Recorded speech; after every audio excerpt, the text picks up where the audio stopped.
Señor, te damos muchas gracias en esta mañana por esta oportunidad, por este lugar, Señor, de Semilla, aquí en Hermosillo. Gracias porque podemos hacer eso, un compañerismo, Señor. Y pues con café en mano, con agua en mano, con una galleta, platicar, orar unos por otros, Señor. Muchas gracias te damos por este día, precioso Dios. Y queremos poner todo este estudio en tus manos para que tú nos hables. Señor, ponemos oídos para oír, ponemos voluntad para escuchar y te pedimos que retes nuestra vida. Péganos donde necesitamos, Señor. Sánanos donde necesitamos. Toca nuestra vida, Señor, y transfórmala por medio de tu palabra. Muchas gracias te damos el día de hoy, Señor. Ayúdame a mí, Señor, a poder transmitir y darle sentido al texto de tu palabra, de manera, Señor, que pueda ser fácil a nuestra vida y coherente a nuestra alma, Señor, y que lo podamos llevar a la práctica, pero de ya. Gracias te damos, Señor. En el nombre de Jesús oramos. Amén. Amén. Bueno. Klaus. ¿Sí? Ok. Bueno, estamos estudiando el libro de Juan. Y el libro de Juan está escrito por el apóstol Juan. Y si ustedes se recuerdan, dijimos que el libro básicamente está dividido en dos partes. El capítulo 1 es una introducción a quién es Jesucristo, y decía, en el principio era el verbo era con Dios, el verbo era Dios, y viene todo un desglose magnífico, impresionante, de quién se va a tratar este libro. Del capítulo 2 a más o menos el 11, 12, por ahí, se le llama también el libro de las señales, porque Juan a los milagros que hizo Jesús, no les llama milagros, les llama señales.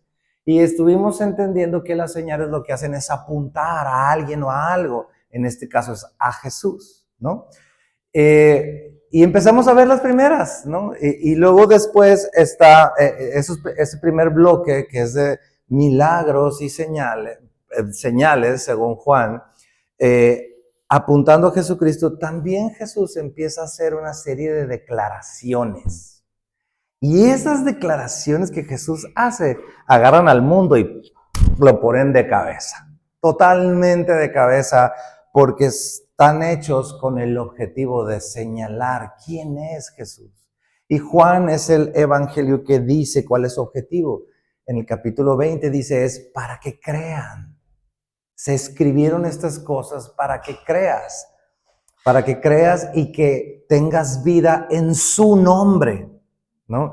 Entonces, el escrito que hace Juan, cada vez me voy sorprendiendo más. La inspiración, de veras que fue divina la manera en la que se escribió, porque a la par que va narrando toda la vida y la historia de Jesús, va señalando 7 señales y hay 7 afirmaciones donde Jesús dijo, yo soy, ¿sí? Entonces, la segunda parte o el segundo bloque del libro, que culmina con la resurrección de Lázaro, es cuando Jesús empieza a decir, ahora sí ya llegó mi hora, ¿sí? Y entonces empieza a narrar los últimos capítulos, las últimas conversaciones que Jesús tiene con sus discípulos, el arresto, la muerte, la crucifixión de Jesús y la resurrección. Y luego hay un último capítulo, así como bonus track, donde Jesús, hay una historia después de la resurrección de Jesús, donde Jesús se les aparece y relata una reunión con Cristo resucitado, ¿no? Y es increíblemente poderoso porque les deja ver cómo va a ser la obra de esos discípulos y de ti y de mí. Porque precisamente, curiosamente, se trata de una pesca. Y la pesca no sucede hasta que los discípulos hacen caso a las instrucciones de Jesús. Los discípulos ya sabían pescar, me estoy adelantando, pero Jesús les dice, echen la red del otro lado. Y cuando echan la red del otro lado, se viene toda la pesca. y habían estado tratando de pescar, tratando de hacer un paralelo a cómo iba a ser la vida futura de ti y de mí. Ahora, regresándome un poco al plano donde estábamos, que es Juan 4, acabamos de pasar por las bodas de Caná, cuando Jesús convierte el agua en vino, y acabamos de pasar por la purificación del templo y el encuentro con Nicodemo. Déjame decirte nada más, acomodar esto de una vista general. Cuando Jesús va a lanzar o va a hacer estos milagros que son señales y empieza a hacer estas declaraciones, Jesús va a manifestarse, fueron como un martillo de Jesús para mostrarse a sí mismo en contraste con instituciones judías y con fiestas judías. ¿Cuáles instituciones y cuáles fiestas? Ahí les van.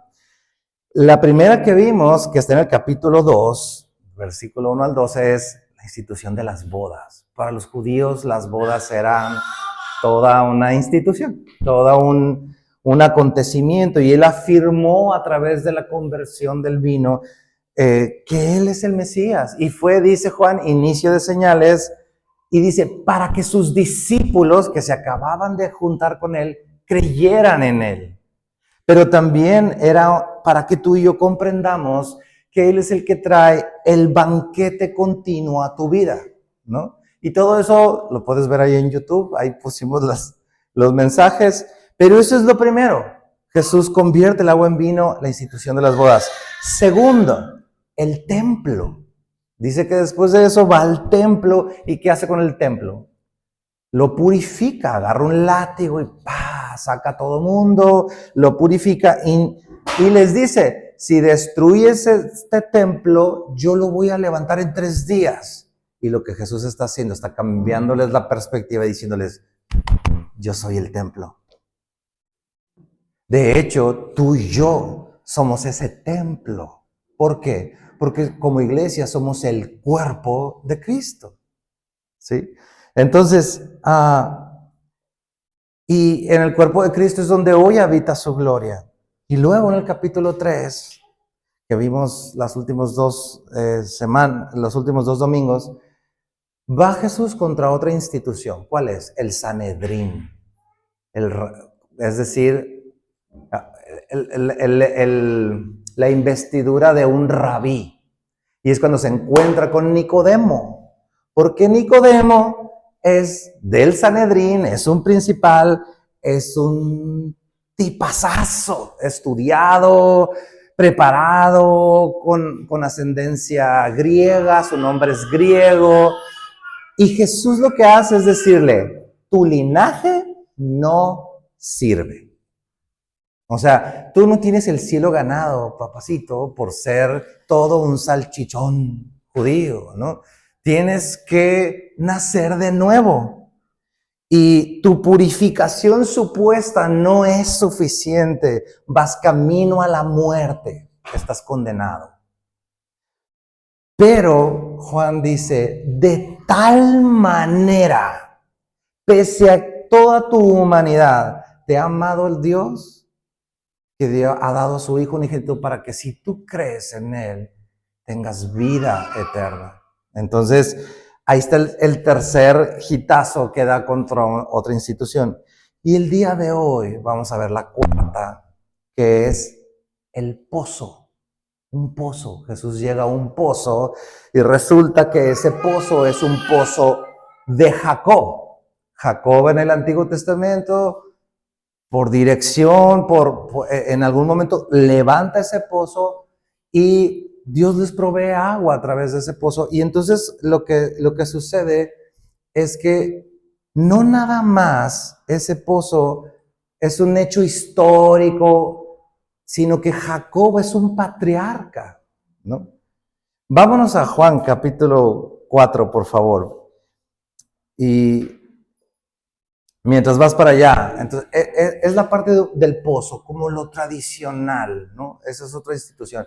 Y nomás por último, 4 fiestas en donde Jesús contrasta su persona y sus señales. Una es el día de reposo, también la vamos a ver hoy. si nos alcanza el tiempo. Número 2, va en la Pascua, o no quiero decir contra la Pascua, sino más bien se manifiesta en el proceso de la Pascua cuando multiplica el pan, cuando camina sobre el mar y cuando les dice, yo soy el pan de vida, ¿no? La tercera es la fiesta de los tabernáculos. Jesús va a Jerusalén y se arma una revuelta en el templo porque Jesús dice un montón de cosas y Jesús se levanta en medio de todo el mundo y les dice, si alguien tiene sed, vengan a mí. Y entonces toda la gente que está en el templo dice, pero ¿cómo?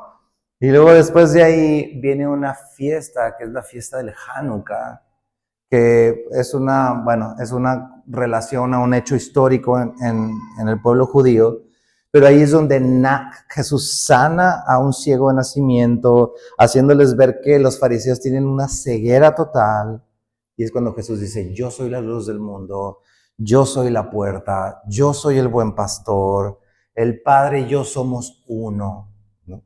Y al final, la última, así la cerecita del pastel, es cuando, mientras están en las fiestas del Hanukkah, les llega el aviso de, tu amigo Lázaro está muriéndose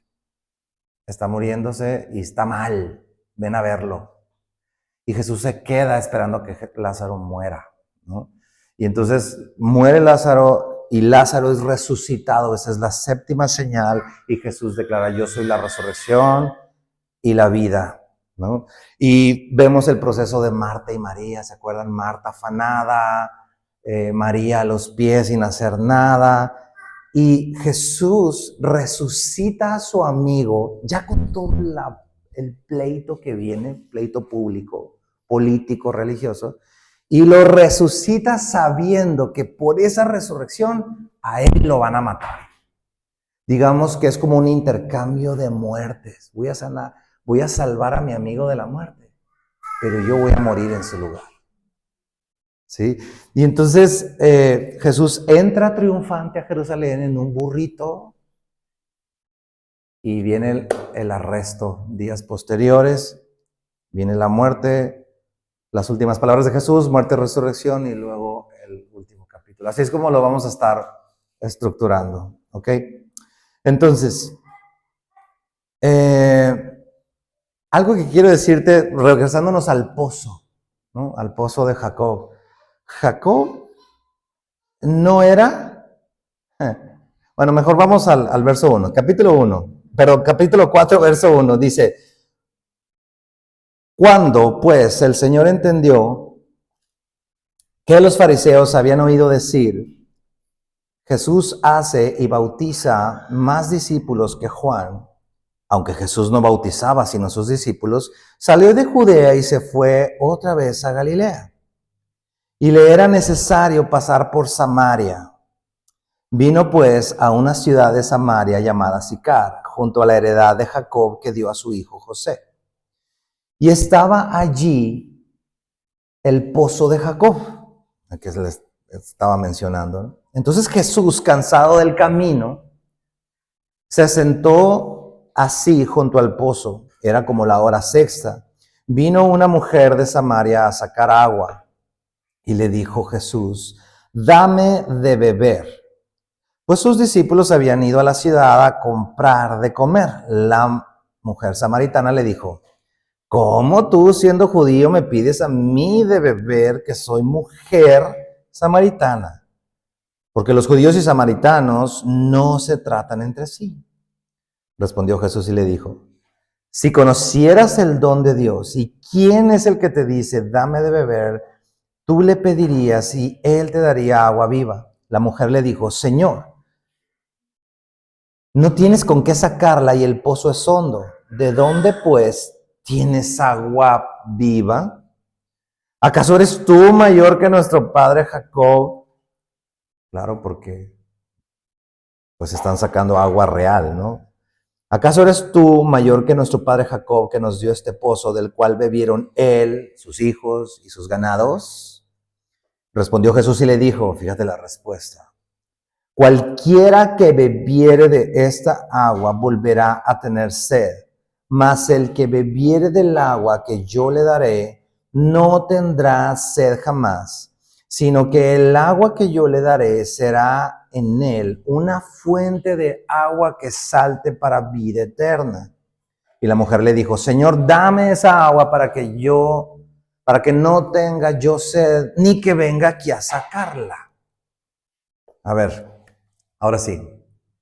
Jesús elige a una de las personas más guácalas o fuchis para los judíos, para revelarse quién es él. Ya le había dicho a un representante judío, que es en este caso Nicodemo, que era lo mejor de la humanidad, como decíamos ahorita. Y normalmente Jesús está en una ciudad que por en medio está Samaria, y había un conflicto entre los judíos y los samaritanos, y por ese conflicto la gente normalmente le sacaba la vuelta, pero Jesús dice que sentía una necesidad, que veía una necesidad de pasar por ahí. Puede haber sido en un sentido práctico, pero me llama la atención que el texto diga que era necesario para Jesús pasar por ahí. ¿Por qué? Y aquí viene lo del pozo. El pozo, pues era una institución porque en él no nada más se encontraba una coherencia histórica de, sí, es que Jacob, nuestro patriarca, un día Dios le reveló y bueno, salió el agua de este pozo. No solo era el sello histórico de Jacob, sino que realmente era un agua que para ellos en ese instante seguía siendo real, seguía siendo una provisión. Es como si habláramos hoy en día de que Miguel Hidalgo tenía un pozo, pero ese pozo surte de agua a toda la Ciudad de México. Y dices, no, pues es que, pues, o sea, tiene más peso, ¿sí me explico? No sería, sí, el cuento y la historia de Miguel Hidalgo. No, ahí está el pozo donde Dios está proveyéndome agua. Agua que ahorita me quita la sed a mí, le quita la sed a mis hijos, a mis bebés, cuando todo. O sea, es algo real. Y para Jesús es necesario, ¿por qué? Porque lo que Él va a decirle a la mujer, lo que le está diciendo a la mujer y al mundo, es que Él es el agua viva que realmente va a quitar tu sed. ¿Cuál sed? Tu sed espiritual, la sed que tú y yo tenemos de estar plenos, saciados, y que no la vas a saciar con absolutamente nada a menos que con el Señor. Y este es un precedente, no nada más en la cuestión de la sed, sino que curiosamente se lo está diciendo una mujer, como decíamos ahorita, la mujer más, pues como decimos por acá en Sonora, la más, así como la apestadita, así como que no. Y a ella es a quien le revela, y eso deja un precedente para nosotros. ¿Cuál es ese precedente? Que la relación con Dios no nada más va a ser para los judíos, sino va a ser para toda la humanidad. Porque ella, siendo no netamente judía, siendo una mujer samaritana, a ella le es revelado. Y le dice, si tú supieras, ¿quién te está pidiendo? Yo te daría agua de vida eterna. A ti, sí, a ti. Y eso está sentando este precedente. Pero antes de proseguir con esa revelación, Jesús hace algo tremendo. La confronta con su pecado. Mira el verso 16. Dice el 15, la mujer le dijo, Señor, dame de esa agua para que yo no tenga sed ni venga aquí a sacarla. Y mira lo que hace Jesús. Jesús le dijo, ve y llama a tu marido y ven acá. Y respondió la mujer y dijo, no tengo marido. Y Jesús le dijo, bien has dicho, no tengo marido, porque 5 maridos has tenido, y el que ahora tienes no es tu marido. Esto has dicho con verdad. Y la mujer le dice, Señor, me parece que tú eres profeta. Me estás sacando los trapitos al sol, pues, ¿no? Y esto lo que quiere decir es que Jesús conoce a tu corazón y conoce mi corazón. Como lo veíamos en el capítulo 2, dice que Él sabía lo que había en el corazón de los hombres. No necesitaba que nadie le dijera nada. Y lo que trata de hacer la mujer samaritana es así como que, Las saladitas están muy buenas, ¿no? Porque cuando Jesús le dice, sí, no tienes marido. Verás, ve, llámale a tu marido. Literalmente la expuso a su pecado. Y lo que hace ella es, pretende desviar el tema. Verso 20. Dice, me parece que es profeta el 19, y lo dice el 20. Nuestros padres adoraron en este monte, y vosotros decís que en Jerusalén es el lugar donde se debía adorar. Jesús le dijo, mujer, créeme que la hora viene cuando ni en este monte, ni en Jerusalén adoraréis al Padre. Vosotros adoráis lo que no sabéis. Nosotros adoramos lo que sabemos porque la salvación viene de los judíos. Mas la hora viene y ahora es cuando los verdaderos adoradores adorarán al Padre en espíritu y en verdad. Porque también el Padre, tales adoradores, busca que le adoren. Dios es espíritu. Y los que le adoran en espíritu y en verdad es necesario que le adoren. Con el poquito conocimiento que ella tenía de Dios, ella quiso defenderse, quiso tratar de justificarse delante de su pecado, delante de Dios. Y quiere empezar a hablarle de adoración y como que desvía. Y el conflicto que había es porque ellos en el monte Gerizim habían construido un templo, pero ese templo no iba de acuerdo a las cosas que Dios había instruido. Entonces, para los judíos fue, a ver, estás revolviendo todo, estás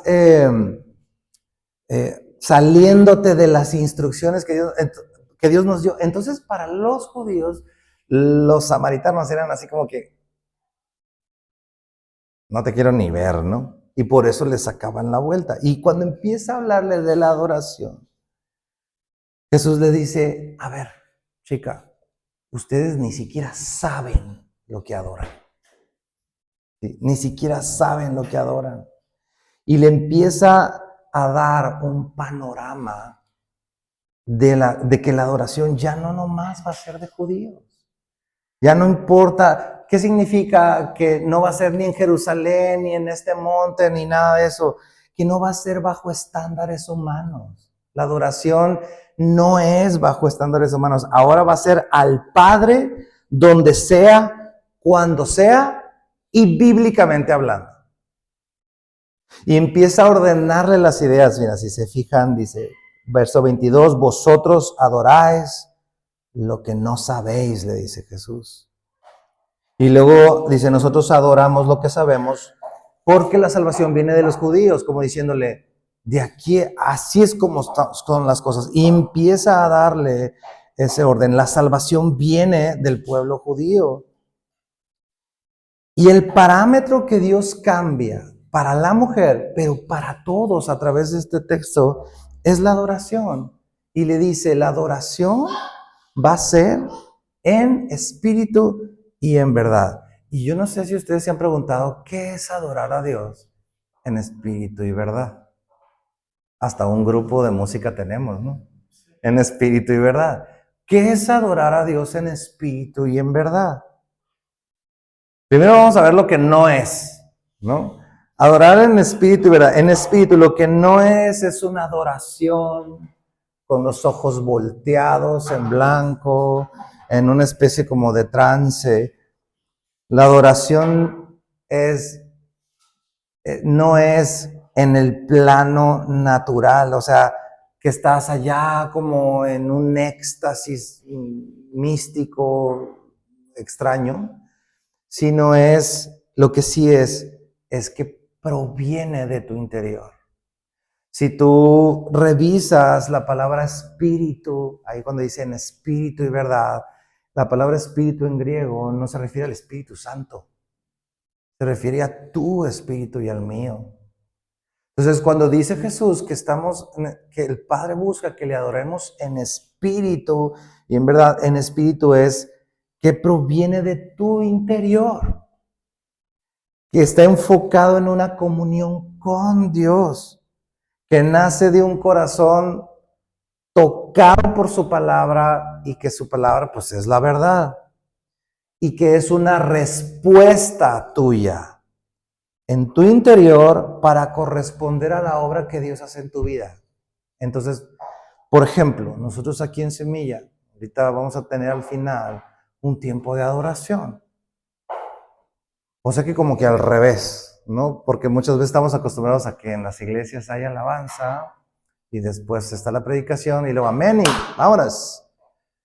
Nosotros a veces cambiamos eso. ¿Por qué? Porque la adoración es una respuesta a lo que Dios habla a tu vida. ¿Sí? Jesús le dice a la mujer, tú adoras lo que no sabes. Pues claro, no has recibido palabra. Si Dios no te ha hablado, pues ¿qué le vas a decir al Señor? ¿No? Pero cuando Dios te habla con su palabra, en ti y en mí se produce una respuesta. Y esa respuesta es esa adoración. Porque Él viene, te habla con su verdad y entonces le contestan. Me acuerdo cuando hace tiempo estaba en un grupo de análisis y me decían, cuando te dijeron cómo orar, tú, Gustavo, ¿cómo aprendiste a orar? Y entonces, pues ya le platiqué mi historia, ¿no? Que en mi caso fue que me dijeron, ¿ya creíste? Sí, ora. Y yo, ¿oro cómo? Pues así platica con Dios. Y yo me acuerdo que esa noche tenía 12 o 13 años, me acosté y cuando me acosté estaba en una litera y veía los rombitos así del colchón de arriba. Y yo dije, bueno, Señor, pues, hola. Y entonces en eso iba a entrar mi hermana y yo me callaba, ¿no? Porque decía, va a decir que estoy loco. Y entonces entre ese dilema, y yo me acuerdo que en ese grupo donde yo estaba, decían, wow, o sea, ¿cómo te atreviste a orar así? Y yo, ¿por qué? Porque en realidad la adoración es una respuesta a lo que Dios te habla. Y eso lo vemos consistente en toda la historia de la palabra. Dios le habló a Abraham, por ejemplo. Y cuando le habla, entonces Abraham responde y obedece. Y luego le vuelve a hablar y luego Abraham responde y obedece. Es como que al revés, es más consistente así. Entonces, en este caso, cuando dice Dios, quiero que me adores en espíritu, es porque quiero que me adores desde tu interior, pero eso no va a suceder hasta que Dios no toque tu vida y haya una respuesta de adoración. Por eso la Biblia dice que Él nos amó primero, porque tú y yo respondemos a su amor. Porque tú y yo, bueno, no sé tú, pero yo no buscaba a Dios. Claro, a veces has cometido tantos errores que lo que quieres es un escape, una salida de emergencia, que venga Dios y te rescate. Pero habemos muchas personas que estamos bien, que vivimos bien, que hay un buen trabajo, un buen sueldo, un buen negocio, una buena familia. Pues sí, nos deschongamos 2, 3 veces, pero en general todo está bien. Y tú puedes decir, yo no necesito a Dios. Y así éramos todos, no buscábamos a Dios. ¿Sí? No buscábamos, pero Dios viene, te ama primero y tú y yo respondemos y decimos, oh Señor, no había visto la porquería de mi vida. Y cualquiera que está por fuera te va a decir, pero ¿por qué dices eso si tu vida no es yo quisiera tener tu vida? Pero no se trata de esa vida, se trata de la vida eterna que Jesús nos da. ¿No? ¿Y qué es en verdad? Adorar en espíritu y adorar en verdad se refiere a adorar a Dios conforme a la verdad de Dios. O sea, que en este caso primariamente es revelada en Jesús. Juan 14, 6, mira lo que dice. Jesús le dijo, yo soy el camino y la verdad y la vida. Nadie viene al Padre sino por mí. ¿Qué Jesús les está diciendo? O sea, es a través de mí. Y Él es la verdad. Yo soy el camino, la verdad. Entonces, ¿cómo vas a adorar a Dios en espíritu y en verdad? Pues de acuerdo a lo que dice Jesucristo. Y lo que dice Jesucristo está escrito en tu Biblia y en tu palabra, en la palabra que tienes ahí, en la Escritura. ¿Qué significa? Que tenemos que comprender el carácter y la voluntad de Dios basado en la Biblia. Entonces la adoración tiene que ser sincera desde tu interior, sin hipocresía, ¿sí? Con un corazón derramado y alineado a las cosas de Dios. Si te fijas, dista mucho de una idea así como etereal, como neblinosa. O sea, adorar en espíritu y en verdad es de un corazón que responde a la verdad de su palabra, ¿no? Y está la mujer ahí recibiendo todo eso y la mujer contesta, verso 25 de Juan 4. Le dijo la mujer, sé que ha de venir el Mesías. Claro, ya le picaron el botón, ya sabe qué ondas, ya está empezando a entender. Y entonces dice, pero tú quién eres, ¿cómo me vienes a decir eso a mí? Y entonces el 25 dice, le dijo la mujer, sé que ha de venir el Mesías llamado el Cristo, cuando Él venga nos declarará todas las cosas, como diciéndole, chido, pero yo le voy a hacer caso al Mesías. Y mira lo que pasa en el 26, Jesús le dijo, yo soy. Y se quedó la mujer así, ¿no? Yo soy el que habla contigo. O sea, ¿tú qué me vas a decir, no? Y la respuesta de Jesús se revela completa y totalmente a ella. Fíjate que a muy pocos Jesús le dijo, yo soy el Mesías. Que se presentó así en toda su gallardía y plenitud. Y ella es uno de esos poquitos y no es ni judía, ni es miembro del Sanedrín, sino que es como de las, como decíamos ahorita, de las marginadas. Y justo el momento en el que le pega esa revelación a ella, como para que ella conteste o haga algo, llega los discípulos. El verso 27 dice, en esto vinieron sus discípulos y se maravillaron de que hablaba con una mujer, sin embargo ninguno dijo, ¿qué preguntas o qué hablas con ella? ¿No? Y lo que quiero decirte con esto, como una pequeña comentario, idea es, Dios tiene un tiempo perfecto de cómo Él se va revelando a tu vida. No te desesperes cómo Dios te va abriendo los ojos. No te desesperes. Todo es hermoso en su tiempo. El proceso que Dios tiene con tu vida, gózalo en todos tus jugos. Gózalo en toda su plenitud.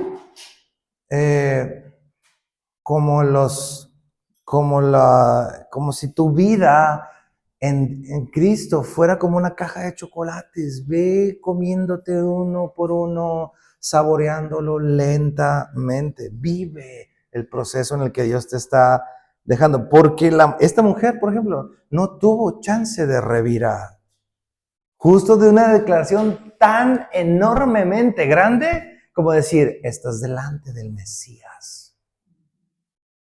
Y ella se quedó así como que muda en ese momento, y en eso llegan los apóstoles y ven que está hablando con una mujer, y de Samaria se quedaron como con el sticker así de, o sea, y la mujer así, ¿no? También, y Jesús así como que receta a todos, ¿no? Verso 28, entonces la mujer, fíjate esto, dejó su cántaro y se fue a la ciudad y dijo a los hombres, vengan y vean a un hombre que me ha dicho todo cuanto he hecho. ¿No será este el Cristo? Y entonces salieron de la ciudad y vinieron a él. Fíjate esto, a la mujer se le reveló Jesucristo. Comienza en cierto sentido a conocer al Señor. Y en ese conocer al Señor pasa algo. Es libre. ¿Cómo que libre? Sí, libre de su pecado. Porque el texto no es específico, pero es como si ella hubiera salido a decir, oigan, vengan y vean a este hombre que me ha dicho que me ha acostado con 6 hombres. ¿Tú saldrías a decir eso a la calle? Pues no saldrías a decir, claro, porque es un pecado. Pero cuando tú expones tu pecado al Señor, eres libre. Y puedes hablar de tu viejo hombre y puedes hablar de tu pecado como un hombre que está muerto. Me gustó mucho una vez que escuché a una persona que llegó y le dijo, oye, pero es que tú, mira, te paras y predicas y no sé qué, y antes eras esto y esto y esto y esto y esto. Y la persona le dije, sí, le dice, sí, sí es cierto, yo era eso y eso y eso y eso. Pero estás hablando de una persona que ya murió. ¿Cómo que ya murió? Sí, soy una criatura en Cristo. Y sí es cierto, yo hacía todo eso, pero yo ya no soy eso, ya no vivo así. Entonces ella empieza a ser libre de su pecado. Si ustedes se fijan, dice que ella llegó con el cántaro a la hora sexta. La hora sexta es como entre las 12 y la 1 de la tarde. Eso era raro porque las mujeres iban muy temprano en la mañana e iban en bola. ¿Cómo van las mujeres al baño en una boda? Van en bola. ¿De qué hablan? De chile, tomate y cebolla. ¿A qué? ¿Cómo iban al pozo? Pues todas iban con su cántaro, la mayoría jóvenes o mujeres en general, y iban ahí. Ella no. ¿Por qué no? Porque era marginada, porque se había acostado con 6 hombres. ¿Sí? Y con el último que estaba, ni siquiera estaba casada. Entonces, a ella cuando llega ahí va tarde porque obviamente estamos hablando de que quiere estar lejos de todas las mujeres, no quiere tener compañía y luego es un tanto frívola porque no era tan habitual que una mujer platicara con un hombre y hablando con un extraño, ¿no? Entonces, en ese sentido, ella sale, deja su cántaro, se regresa al pueblo donde de alguna manera quizá puede haber sido conocida con todo y su historial y la cola que le pisen, pero ya no le da miedo esa historia, porque estamos delante de una persona que ha sido convertida, a quien Dios se le reveló, y eso trajo a ella a libertad. Entonces la pregunta que yo me hacía y que te hago a ti es, ¿qué cosas, qué pecado no has confesado a tu Señor? Y que andas cargando como pípila con Él. El Salmo 32, verso 3, dice, mientras callé, se envejecieron mis huesos en mi gemir todo el día, como el pípila. Porque de día y de noche se agravó sobre mí tu mano, se volvió mi verdor en sequedades de verano. Pero luego el salmista hace algo. Verso 5. Mi pecado te declaré y no encubrí mi iniquidad.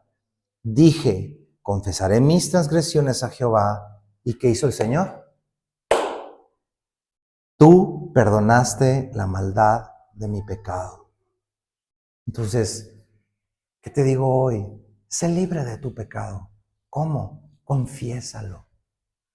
A esta mujer le sacaron el trapito al sol, ¿no? Jesucristo. Pero confiésalo, confiésalo y descansa en la misericordia que Dios tiene para tu vida. Cuando hayas hecho algo mal, no salgas corriendo y huyendo para esconder y que no te vean y que no me vean, que no sepan. No, perdón. Confiésalo, confiésaselo al Señor. Y obvio, no lo vuelvas a hacer. Y si es una fuerte atadura en tu vida, busca ayuda. ¿Ok? Verso 31. Entre tanto los discípulos, mientras esta mujer sale corriendo y le grita al pueblo, entre tanto los discípulos le rogaban diciendo, Rabí, come. Él les dijo, yo tengo una comida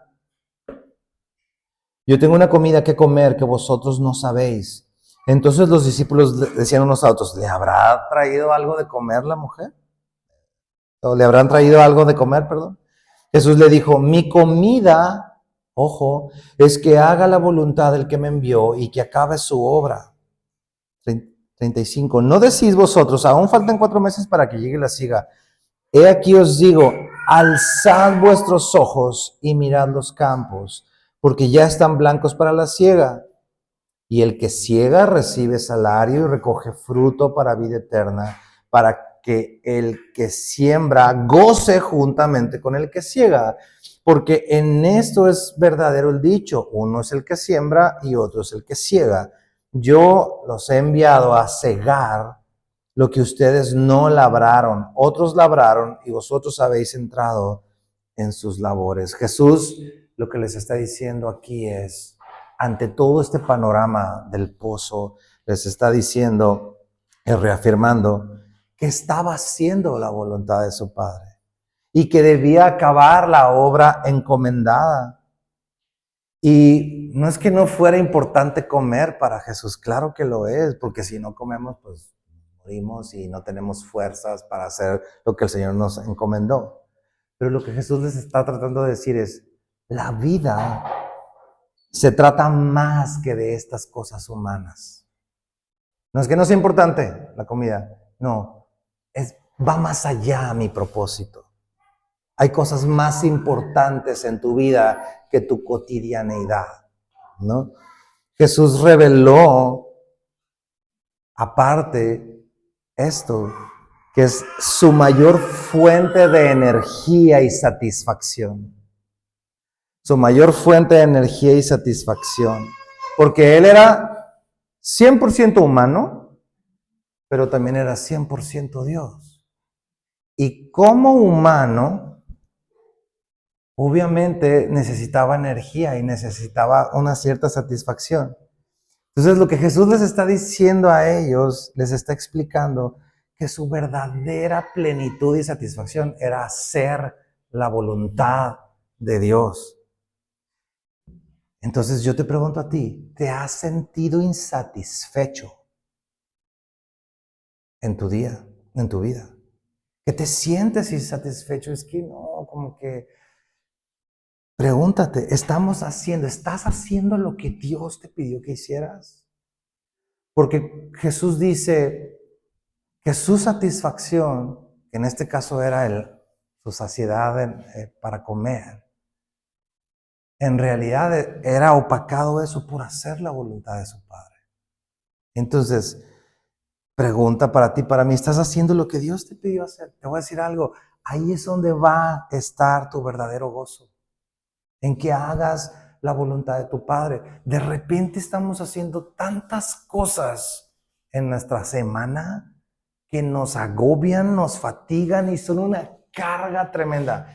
Pregúntate que de todo eso es algo que Dios te mandó a hacer. Y si hay algo que Dios no te mandó a hacer, déjalo. Déjalo. Porque no vas a encontrar satisfacción ahí, sino en hacer la voluntad de tu Padre. Y ahí es donde está tu verdadero gozo. Y Jesús le dice al final, en el 37, dice, uno es el que siembra y otro es el que cosecha. De hecho, les dice, ustedes les va a tocar cegar lo que otros sembraron. Pero en el 36 al final dice, para que el que siembra goce juntamente con el que siega. ¿Qué significa esto? Que el hacer la voluntad de tu Padre te va a traer a tu gozo, ya sea que te toque sembrar o ya sea que te toque cosechar. Oye, pero es que a mí la voluntad del Señor me puso por siembra y siembra y siembra y siembra y siembra y nada de cosecha. Gózate, es la voluntad de tu Padre. Oye, pues qué fácil, yo nomás ciego y cosecho y cosecho y cosecho. Gózate, porque esa es la voluntad de tu Padre. Es lo que Cristo les está dando a entender. Verso 39. Y uno de los samaritanos de aquella ciudad, y muchos, déjenme hacer un poquito más grande la letra porque me estoy cuatrapeando. Un segundo.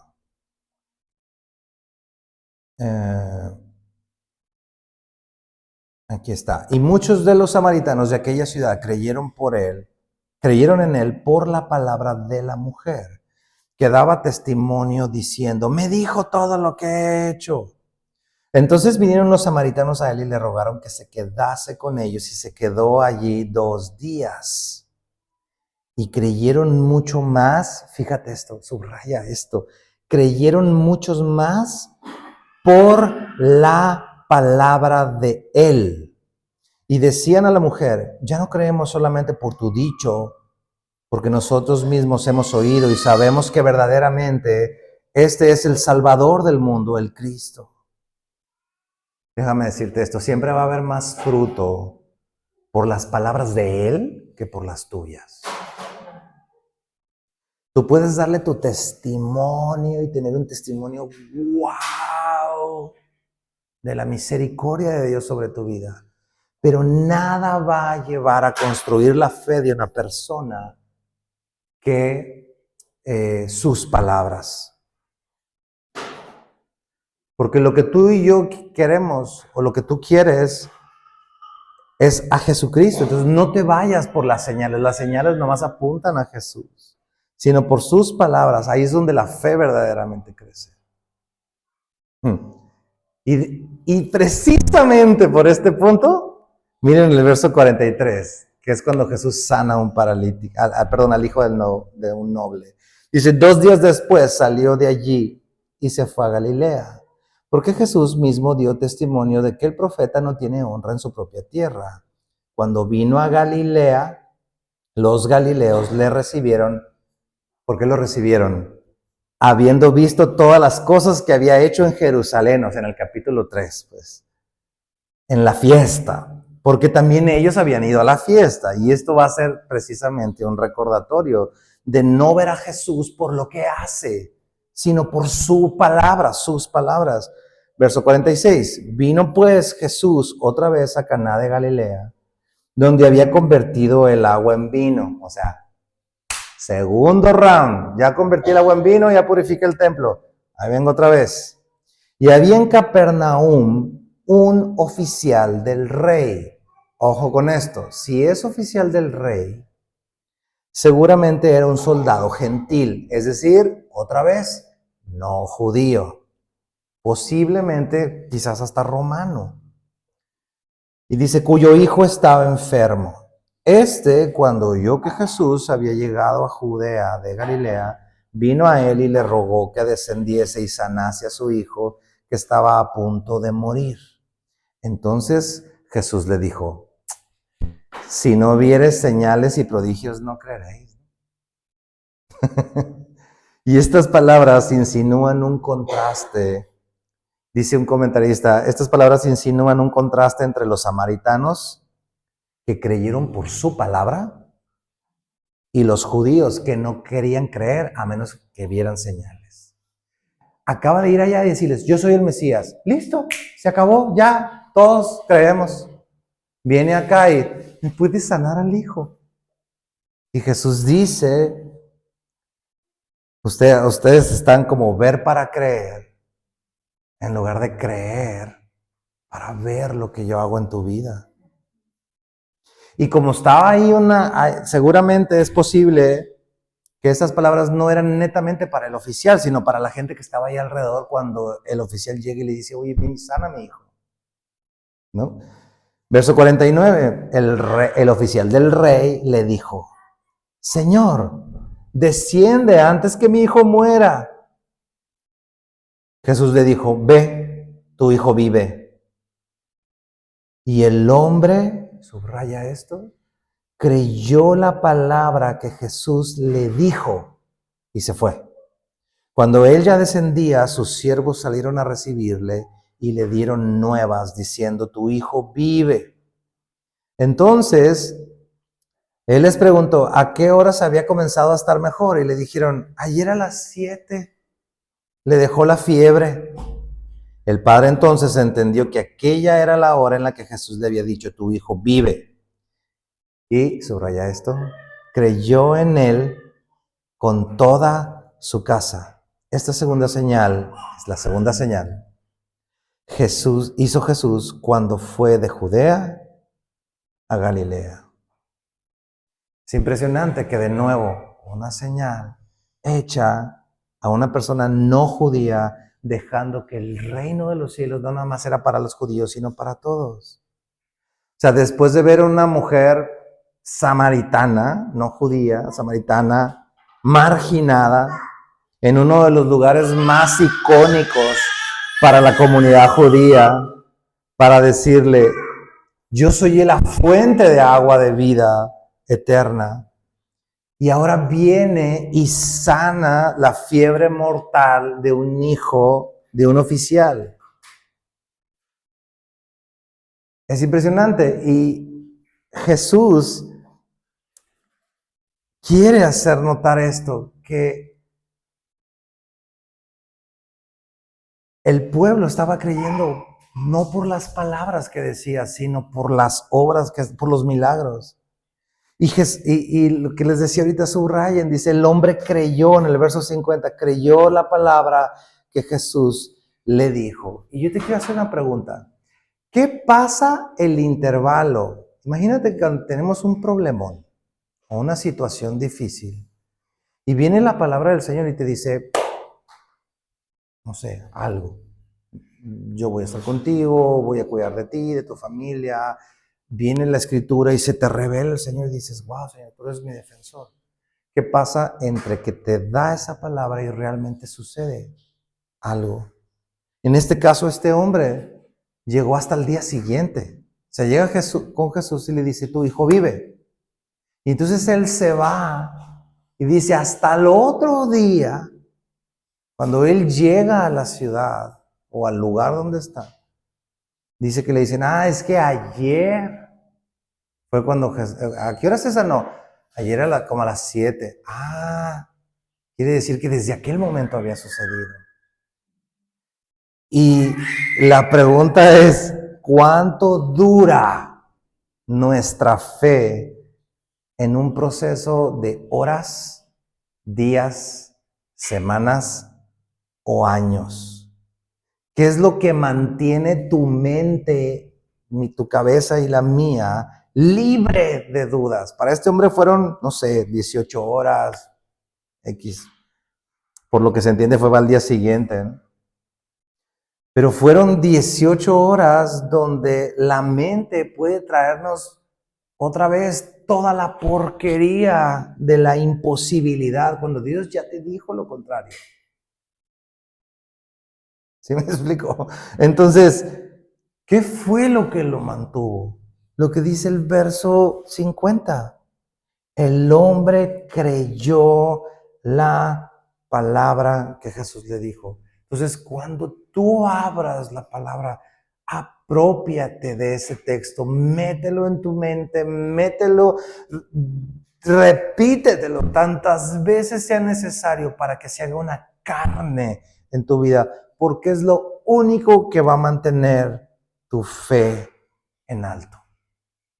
Okay. Es lo único que va a mantener entre que Dios te habla cuando tú le pides algo u oras por una situación, Dios te habla en su palabra y entre que sucede ese intervalo, la fe se va a mantener solo por sus palabras, no por tus ideas, no por tu soy feliz, soy feliz, soy feliz, soy feliz, soy feliz, relájate, relájate, relájate. No, eso realmente no nos va a servir. Va a venir un pensamiento y en 3 patadas va a venir tu tía y te va a decir, ay, sí, fíjate que está terrible, que nos... Ya valimos. Lo único que va a mantener tu fe en las tormentas es estar cimentado en sus palabras como la casa en la roca. No hay más. Y entonces en todo este capítulo, porque aquí termina,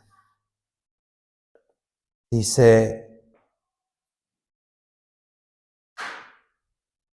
permítame, aquí termina el capítulo 4. Entonces Jesús, con toda esta